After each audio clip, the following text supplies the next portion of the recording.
고난주간 우리가 십자가에 대해서 묵상하고 있습니다. 그 중에 이제 예수님이 십자가에서 넘겨지시다, 십자가에 못 박으소서, 또 십자가에 죽으시다. 오늘 예수님이 십자가에 죽으시는 문제를 좀 보도록 하겠습니다. 사도 요한은 예수님이 십자가에서 다 이루었다고 하신 다음에 예수님이 돌아가시죠. 예수님의 죽음 이후에 예수님의 시신을 어떻게 처리했느냐, 그래서 예수님의 장사 지내기 이전에 예수님의 시신에 대한 이야기를 우리에게 자세히 하고 있습니다. 어떤 방식으로 예수님의 시신의 처리가 이루어졌을까? 원래 십자가에서 죽은 사람은 십자가에서 쉽게 내려오지 않습니다. 십자가에 걸려둬서 지나가는 사람들이 그 십자가에 처형당한 사람들을 보면서 우리도 로마를 향해서 항거하면 저렇게 죽을 수 있구나 하는 공개 처형이 십자가 처형입니다. 따라서 로마를 대항하면 어떻게 된다는 것을 보여주는 전시 효과가 있습니다. 그래서 예수님의 죄명이 뭐냐? 유대인의 왕이다. 그러니까 로마의 황제는 하나밖에 없어요, 왕은. 근데 그 왕을 대항했던 예수님을 뭐라고 붙였냐? 유대인의 왕이다. 그래서 히브리 말, 헬라 말, 로마 말, 그래서 유대인의 왕으로 죽었다. 네가 유대인의 왕이냐? 시작해서 편말까지 유대인의 왕이죠. 그리고 양 옆에 누가 죽었느냐? 강도가 죽었어요.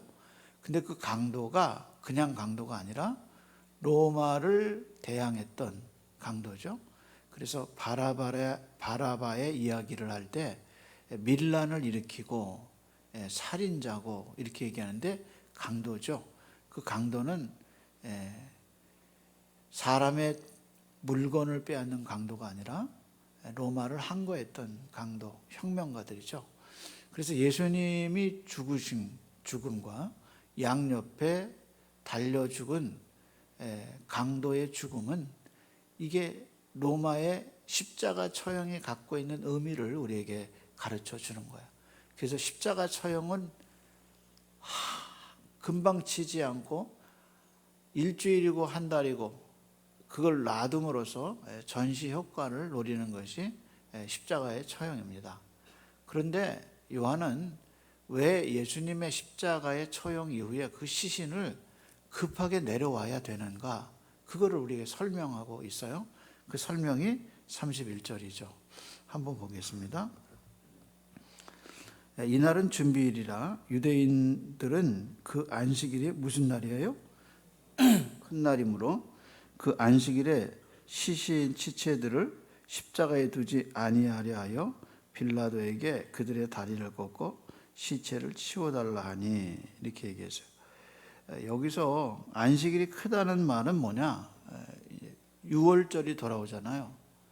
그래서 유월절이 돌아오는 거하고 안식이라고 같이 겹치는 날이에요. 그걸 뭐라 그러냐? 큰 날이라고 그랬어요. 그러니까 이 날은 무슨 날이냐? 이제 유월절이기도 하지만 안식일이기도 해요. 그래서 안식일과 유월절이 겹치는 날이에요. 그날을 큰 날이라고 그랬어요. 그래서 유월절은 이스라엘 사람에게 아주 큰 축제죠. 그래서 당시 예루살렘 성의 인구나 규모의 기록에 의하면 한 신학자는 약 5만에서 많게는 9만 정도의 인구가 예루살렘에 살았다, 그렇게 얘기해요. 근데 5만에서 9만 정도의 인구가 예루살렘에 살았는데 6월절이면 몇 명이 들어왔느냐? 12만에서 20만이 들어왔다 그래요. 이렇게 보면 현재 인구보다 이 추론이 사실이라면 평소의 인구보다 2배에서 3배의 인원이 한꺼번에 몰려들어요. 그러니까 이제 머물 수 있는 숙소가 없고요. 숙소가 없고 물가가 뛰어요. 특별히 유월절을 지키는데 필요한 물건, 품목 이런 것들이, 식물 이런 것들이 정말 천정부지로 뛰게 되죠. 그렇게 품귀 현상과 가격이 뛰는 이런 유월절이 뭐하고 겹쳤냐? 안식이라고 겹쳤어요. 그걸 뭐라고 그랬냐면 큰 날이라 그랬어요. 그래서 그렇게 큰 날, 유월절 축제의 날에 시체가 들어가는 예루살렘 성문에 들어가는 입구에 시체가 걸려 있으면 이건 안 되는 거죠. 그래서 대제사장들과 서기관들이 빌라도를 찾아가서 그 시신을 내려달라라고 부탁하죠. 근데 시신을 내릴 때 반드시 뭐를 확인해 달라고 그랬어요? 그 사람이 죽었는가를 확인해 달라. 그래서 죽었는가를 확인하기 위해서 뭐를 꺾으라 그랬어요? 다리를 꺾어 달라 그렇게 얘기하죠. 그래서 그들의 다리를 꺾어 시체를 치워 달라 이렇게 얘기해요. 그러니까 지난번에도 예수님의 십자가의 죽음을 처형을 얘기할 때 십자가에 달린 사람은 이 심장에 그러니까 우리로 말하면 질식사로 죽는 거예요. 왜냐하면 여기에 못을 받고 있기 때문에 모든 근육에 그 힘이 어디 걸리냐면 여기 걸린단 말이에요. 여기. 그러니까 이제 팔에 통증이 오면서 어디에 영향을 주느냐? 이 가슴 통증이 오는 거예요. 그러다 보니까 이제 숨을 못 쉬니까 어떻게 하느냐? 자꾸 든단 말이에요. 들어.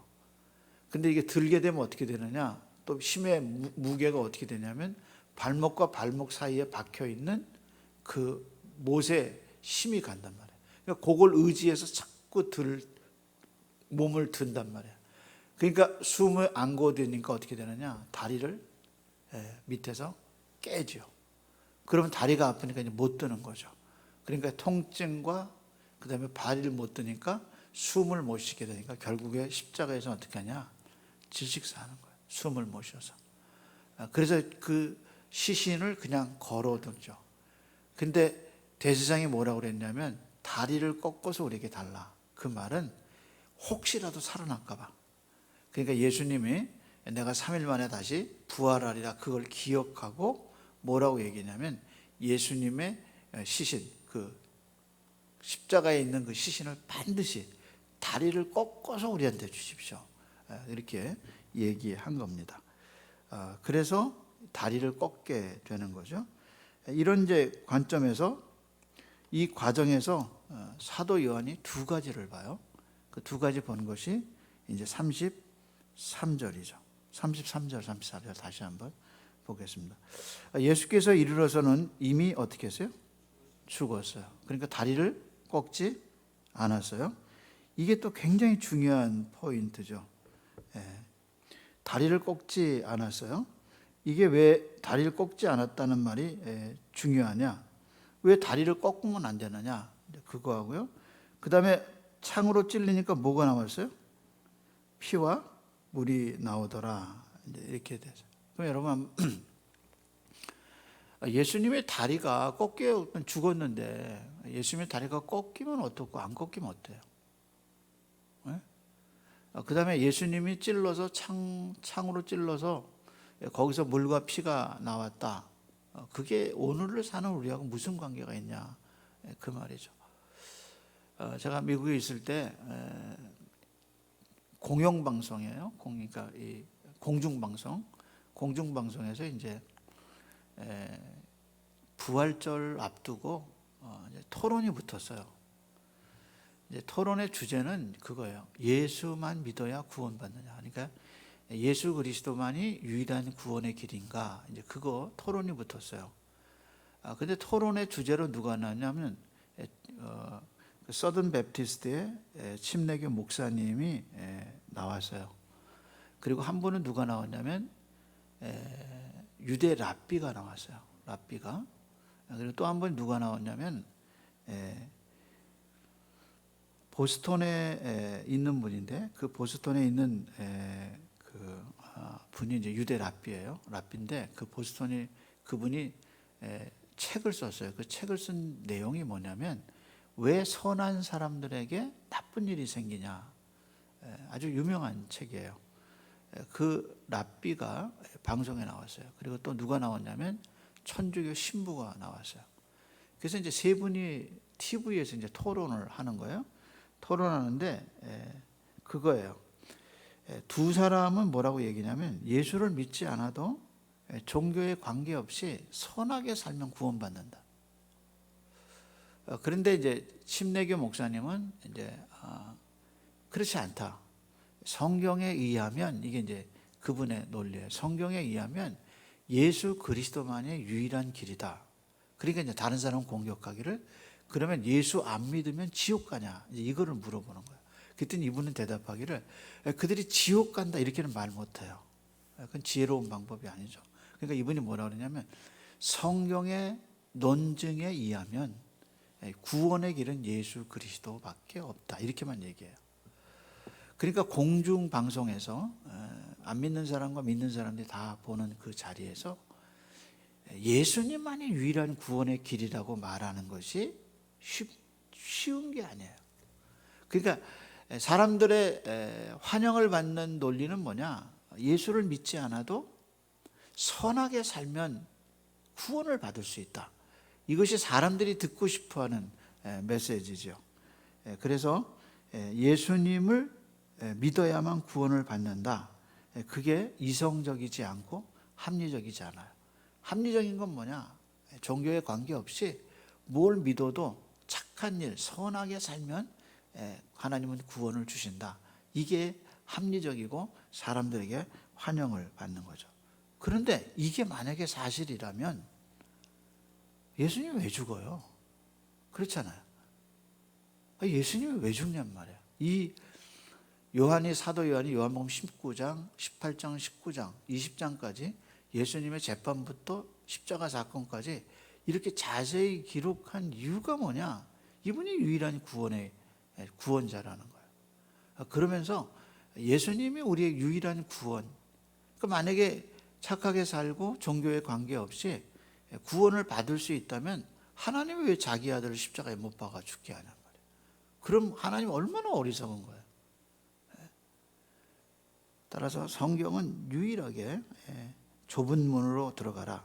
생명으로 인도하는 문은 좁고 길이 협착하여 찾는 이가 적음이라. 그러니까 우리는 사도행전 4장 12절 말씀처럼 천하 만민에게 구원을 얻을 만한 다른 이름을 우리에게 주신 일이 없어요. 오직 예수 그리스도가 유일한 구원의 길이에요. 그러니까 요한은 이 관점에서 그러면 왜 예수님이 하나님의 아들이냐? 왜 예수님이 우리의 유일한 구원의 길이냐? 그거를 얘기하면서 뼈가 꺾이지 않았다는 얘기를 계속 강조하고 있단 말이에요. 그러니까 예수님이 뼈가 꺾이지 않았다는 거예요. 그걸 강조하고 있어요. 그럼 예수님이 왜 뼈가 꺾이지 않은 게 그렇게 중요하냐? 그 이유는 뭐냐면 유월절 어린 양, 출애굽기 12장 46절하고요. 민수기 9장 12절에 보면은 이스라엘 백성이 첫 번째 유월절 어린 양을 먹을 때 조금도 집 밖에 가져가지 말 것과 그 다음에 뭐라 하냐? 그 뼈를 꺾지 마라 이렇게 얘기했어요. 그러니까 이스라엘의 회중에게 말하기를 유월절 어린 양의 뼈는 절대로 꺾지 말아라. 그래서 시편 34편 20절에 보면 이렇게 얘기해요. 그 모든 뼈를 보호하시며 그 중에 하나도 꺾이지 아니하셨다. 그렇게 기록했어요. 이렇게 구약의 예언이 어린 양 예수 그리스도의 뼈는 꺾이지 않는다고 예언을 했단 말이에요. 그게 유월절 어린 양이에요. 근데 그 유월절 어린 양이신 예수님이 십자가에서 뼈가 꺾이면 구세주가 아니에요. 왜냐하면 구약 예언이 예수님께 안 맞은 거예요. 그래서 구약이 예언한 메시아가 될 수 없어요. 그래서 사도 요한은 예수님이 죽고 난 다음에 십자가 사건을 이루할 때 이분이 진짜 메시아다. 이분이 진짜 유월절 어린 양으로 우리를 위해서 죽었다라는 구약의 예언을 예수님의 뼈가 꺾이지 않았다는 사실과 연결해서 우리에게 얘기하고 있어요.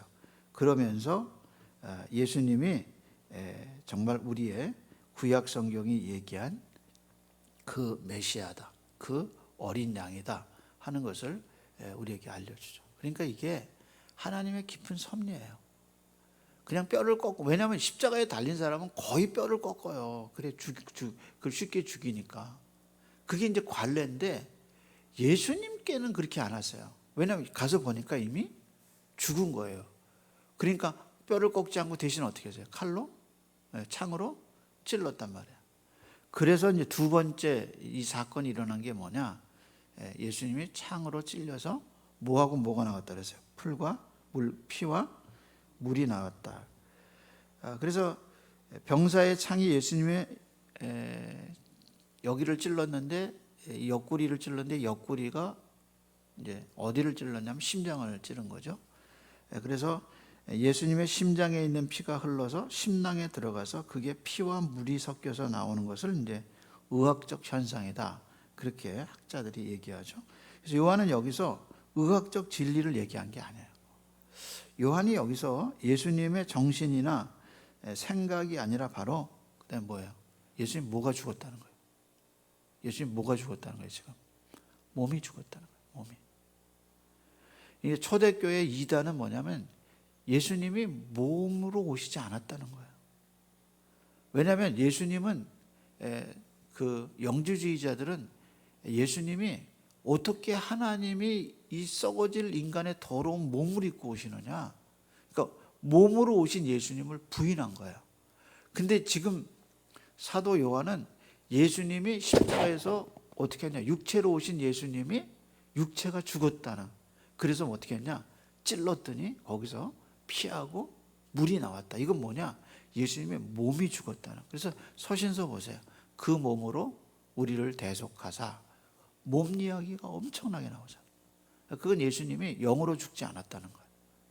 예수님이 몸으로 죽었다는 거예요. 그래서 몸으로 우리의 죄를 사하시고, 몸이 있으니까 뭐가 나오느냐, 피가 나왔다, 그렇게 얘기하는 거죠.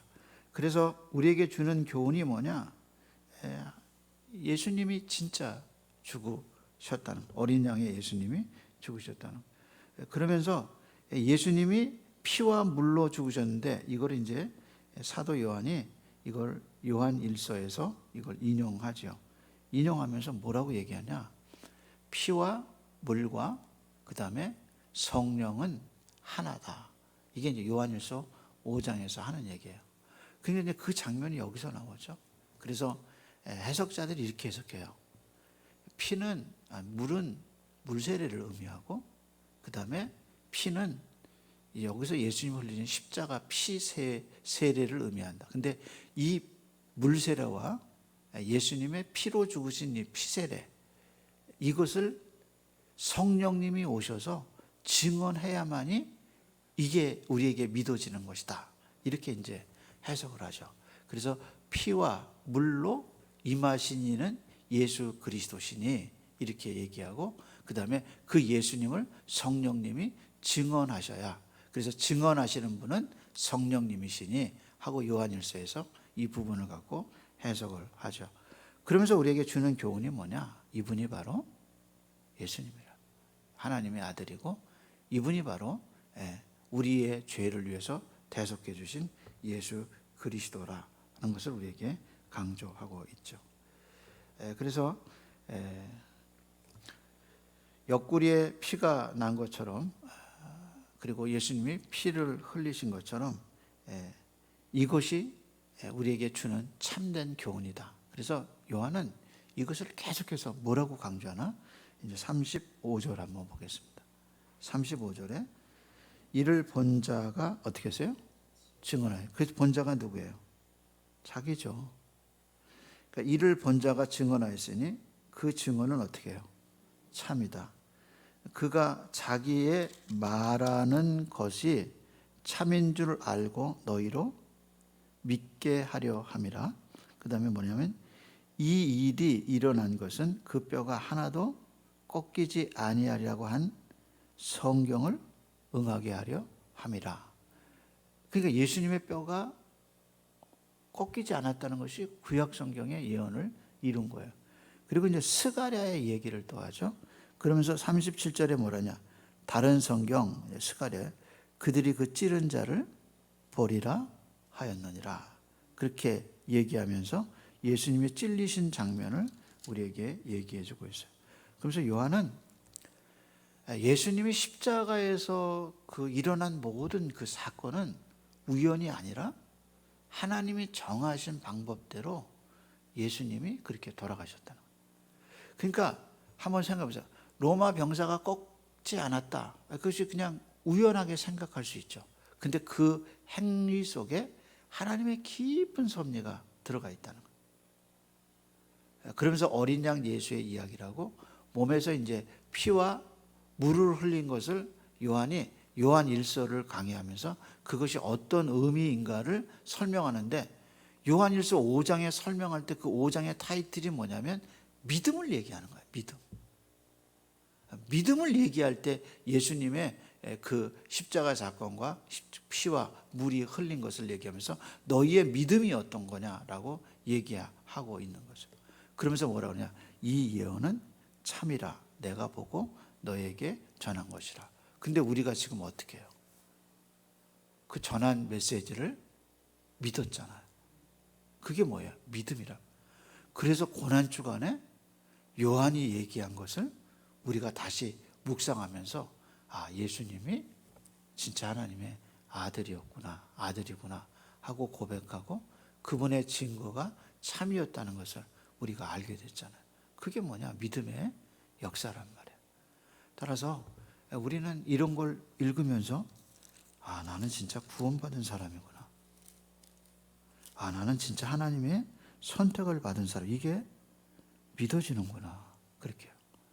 그러면서 빌라도가 예수님께 묻죠. 진리가 뭐냐? 예수님 대답해 주지 않아요. 근데 요한은 진리가 뭐냐? 이게 진리다. 예수님이 우리 죄를 위해 죽으시고, 그리고 죽으신 예수님이 구약 성경에 나타난 하나님의 어린 양이고, 그분의 피와 물이 우리의 속죄를 이루었다. 그게 뭐냐? 진리다. 너희가 그 진리를 믿지 않았냐 하고 우리에게 이 사실을 얘기해 주고 있어요. 그게 감사한 거예요. 근데 이제 상처 얘기가 나왔잖아요. 상처. 근데 이제 예수님의 몸에 상처가 있어요. 그래서 예수님 부활하신 다음에도 이제 도마에게 뭐라고 그래요? 네 손가락을 내밀어서 내 옆구리에 넣어봐라. 그 말은 뭐냐면 예수님이 여전히 부활하신 다음에도 상처를 갖고 있다는 거예요. 근데 이 상처에 대해서 사도 요한이 갈라디아에서 그렇게 말하죠. 내 몸에 그리스도를 위한 흔적, 상처를 가졌느니라. 그렇게 얘기했어요. 우리가 살아가면서 또 신앙생활 하면서 그리스도를 위한 상처를 받아요. 주님을 위해서 살다 보면 마음의 상처도 되고, 또 주님을 위해서 살다 보면 여러 가지 상처를 입을 수 있어요. 그래서 바울은 그거를 뭐라 하냐면 내 몸에 그리스도의 흔적을 가졌노라. 그렇게 얘기했어요. 그래서 예수님이 이 상처를 제자들에게 보여주면서 너희 흔적을 봐라. 이렇게 얘기했는데, 우리가 그리스도를 위해서 받는 아픔과 상처를 두려워하지 마세요. 그것이 우리에게 어떻게 보면 큰 은혜예요. 나도 주를 위해서 이렇게 주님과 함께 십자가에 못 박혀 죽어. 그래서 바울은 우리에게 구원을 얘기할 때 내가 그리스도와 함께 십자가에 못 박혀 죽었나니 이제는 내가 산 것은 나를 위하여 자기 몸을 버리신 하나님의 아들을 믿는 믿음 안에 사는 것이라. 그러니까 우리가 이 찔림과 이 상처가 사실은 우리한테도 있어야 하는 거예요. 왜냐하면 내가 언제 그리스도와 함께 죽을 때 그 상처가 우리에게 있는 거죠. 따라서 예수 믿는 것이 쉬운 것은 아니에요. 그래서 예수님의 이 상처처럼 우리에게도 그런 주님을 위해서 상처를 받고 상처를 받는다는 사실에 대해서 두려워하지 마시고 오히려 그 상처를 감사하게 생각하고 잘 주님과 함께 자기 십자가를 지고 걸어가는 저와 여러분 되기를 소원합니다. 기도하겠습니다. 하나님, 고난주간의 주제가 십자가입니다. 예수님이 십자가에 넘겨지시고 예수님을 향하여 십자가에 못 박으라고 소리치고, 그래서 예수님이 십자가에 끌려가시고 예수님이 죽으시는 이야기가 고난주간의 새벽과 수요일 날 주제가 돼서 주님을 묵상할 수 있도록 은혜 주셔서 감사합니다. 다시 한번 우리의 죄를 씻겨주시기 위해요 이 땅에 오셔서 사람의 몸을 입으신 예수 그리스도의 진리됨을 깨닫게 해주셔서 감사합니다.